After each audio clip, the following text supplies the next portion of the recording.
G'day guys, Paul here from the Hook and the Cook. Welcome back to our channel. Today we're actually doing a flashback clip of a little bit of hooking, a little bit of cooking from a few years ago. So enjoy the clip. Cheers guys.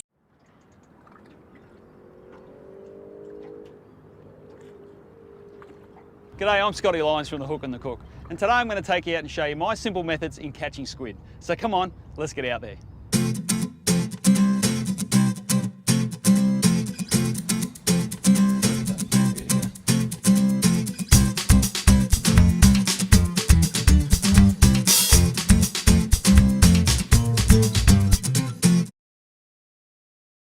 Well, squid are a crazy creature from the sea. They're great fun to catch and we love eating them. I tell you what, they're one hell of a good bait. I want to take you out today and show you some simple ways that I target squid.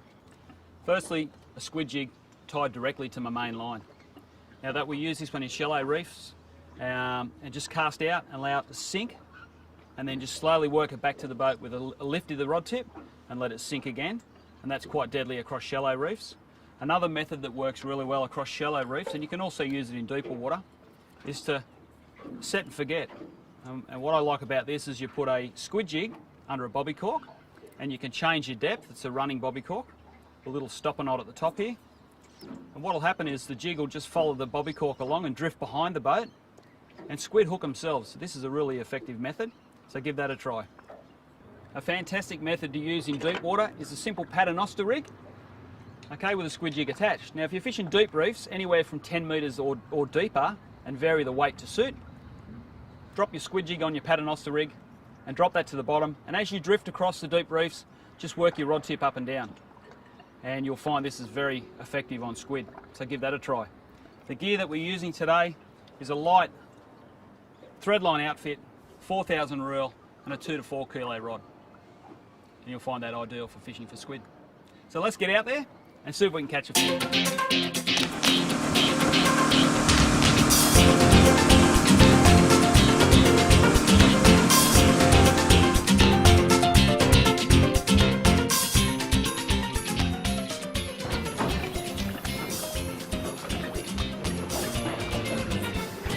So how come you've chosen this spot, Scotty?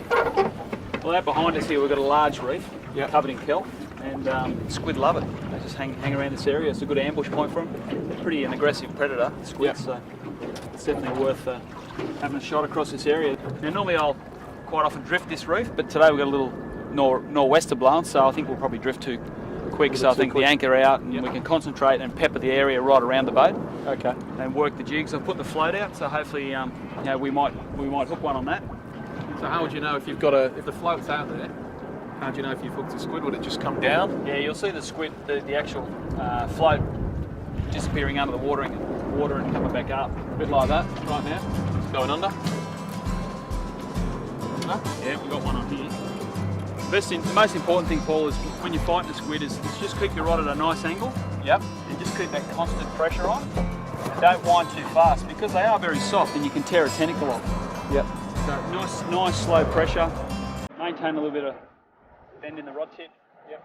Just slowly bring him. So what's Bring the it to best the thing? boat. Do I grab him or do I No, get I the think net? We'll grab the net. The net's just up the side there. Okay, I'll just go and grab the net. Yeah, what I'll get you to do is just walk back towards the front of the boat for me. Yep. I'm going to bring him along the side of the boat. Yep.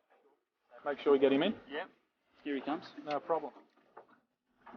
We'll just keep the pressure on him. And what I want you to do, I'm going to turn the scoop squid him in. away from the boat so we don't ink ourselves. Yep. Right, you're going to come behind him or just go under him Yep. and net him now. Okay, from this Behind side? him, yep, that's good. And then I'll just relax. Keep him in the water, bounce the net a few times. Just shake him about and Get up and into down. squirty There he thing. goes. There he goes. Go Beautiful. Again. Go again, just squirting. Right, fantastic. Now then, Scotty, Thanks. an old Italian guy showed me how to do this. Now, so they eat really well, the squid. We've got to make sure that we put these guys straight out their misery, okay? So we instantly dispatch them. They eat better, they don't stress. Yep. So all we do is basically, we just run our finger down the backbone here, and we just dispatch it like so. There you go. You see the different colour he's going? Yeah, straight away. Straight away. So it's the most humane way to do it. They don't give you any stress, hormones coming through the body, and they eat superb. Absolutely superb. Yeah, and when you're taking the jig out, Yep. How do you get the jig? You know, how do you get it off? Well, the good thing You about just the rip it jigs, out, or? the good thing about the jigs, and these little tackle boxes are fantastic for storing your jigs. They've got, as you can see, multiple hooks. Yep. There's no barbs on those hooks. Now it's very hard to hook a squid on a standard fishing hook. Yep. So that's why we use these little jigs, and the squid tends to get caught on those little barbs. Now to get them out, you just reverse it out of the squid. Quite simple. Okay, so you just tip it upside down. Yeah, tip them upside down. The white bobby cord might attract the squid, the reflection. Under. Squid on. Squid on? Yeah.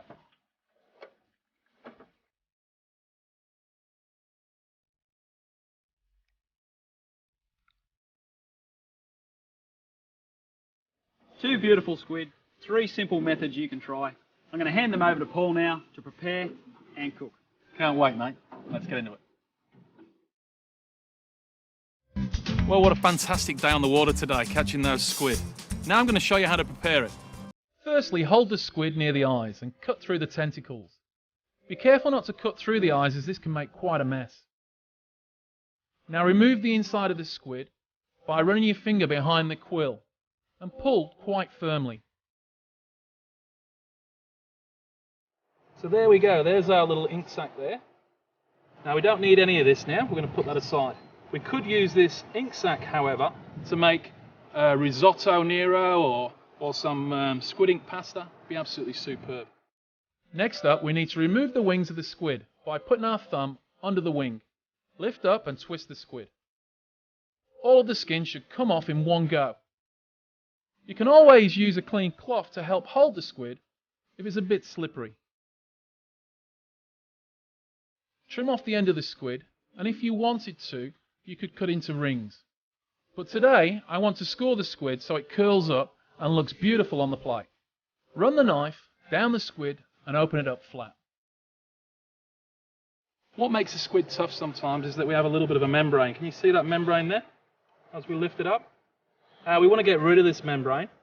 Now the best way to do is just give it a scrape sideways, like so, to take that membrane off. Now using a cloth, just rub again to the side.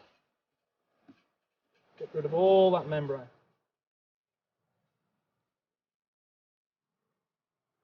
And what we're left with there is a beautiful white piece of flesh. Okay, split the squid in half. Gently score the squid on an angle in both directions to give it a crisscross pattern. Then slice the squid into pieces, again cutting on an angle, which will help the squid curl when it hits the pan.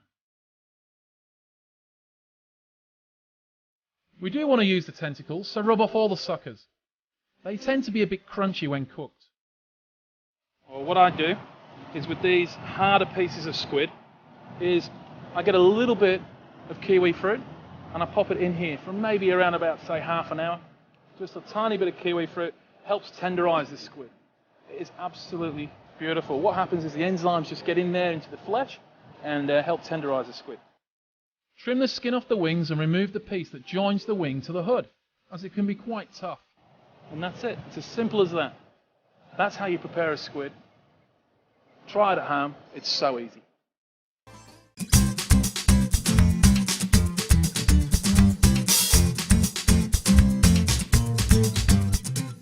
Okay, so we've prepped our squid and now it's time to cook. So I'm going to show you a little dish. It'll probably take about 2 to 3 minutes. But let me just show you what ingredients we've got.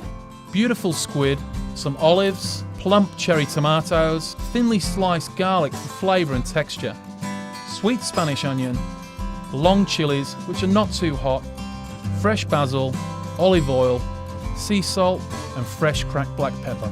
Firstly, add some extra virgin olive oil to the calamari to stop it from sticking. Once the pan is really hot, throw in the calamari. You want it to sizzle and start to curl immediately. Cook it for a couple of minutes or until it starts to caramelise.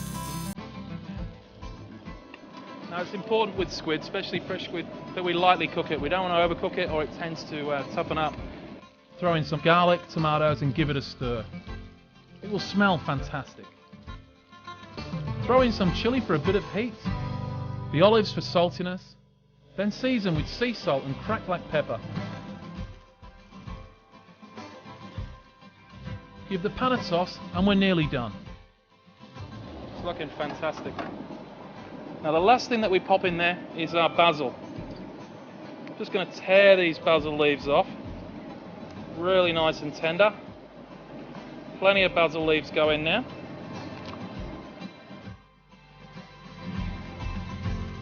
Give the pan another toss and add a squeeze of lemon. Now, what's going to bring this whole dish together is our olive oil. Lovely extra virgin olive oil.